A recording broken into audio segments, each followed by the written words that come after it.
জানেন, এখন দেখা যাচ্ছে যে পৃথিবীর মধ্যে সবচেয়ে কলঙ্কিত ঘটনা হলো মণিপুরে যে জাতীয় দাঙ্গা। এটা বিজেপির যে সরকার, ডাবল ইঞ্জিন সরকার, তারাই পেট্রোলাইজ করছে মণিপুরের মুখ্যমন্ত্রী। সংখ্যাগুরু অংশ, সংখ্যালঘু যারা উপজাতি অংশের কুকি, তাদের উপর যে ঘটনা ঘটিয়েছে পৃথিবীর ইতিহাসে, এমনকি নাৎসি যে আক্রমণ হয়েছিল, অত্যাচার হয়েছিল, তাও হার মানিয়েছে।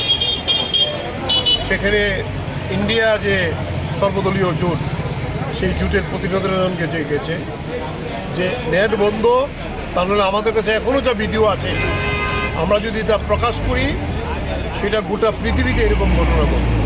একটা দুইটা ঘটনা প্রকাশ হওয়ার পরেই গোটা পৃথিবীর মানুষ ছিচি করছে, শুধু ভারতবর্ষ না, লন্ডন, আমেরিকা, সব জায়গাতে সেই বিক্ষোভ প্রদর্শিত।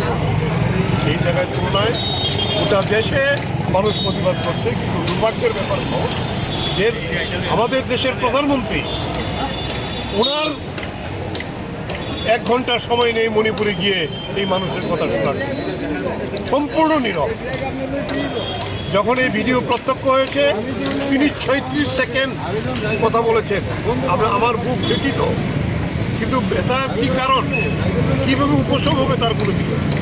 তাই আমরা গোটা দেশের সঙ্গে আমাদের রাজ্যের 3টি কৃষক সংগঠন, সারা ভারত কৃষক সভা, উপজাতি গণমুক্তি পরিষদ এবং ত্রিপুরা ক্ষেত মজুর ইউনিয়ন, যৌথভাবে আজকে আমরা আমাদের সর্বভারতীয় কর্মসূচি অঙ্গ হিসেবে যে আমরা এখানে মণিপুরে শান্তি প্রতিষ্ঠার জন্য এবং যারা এই ধরনের ঘৃণ্য কাজ করেছে তাদের শাস্তি দেওয়ার জন্য আমরা এই মিছিল করে আমরা একটা সভা করবো। এই আজকে আপনারা সবাই জানেন, এখন দেখা যাচ্ছে যে পৃথিবীর মধ্যে সবচেয়ে কলঙ্কিত ঘটনা হলো মণিপুরে যে জাতীয় দাঙ্গা।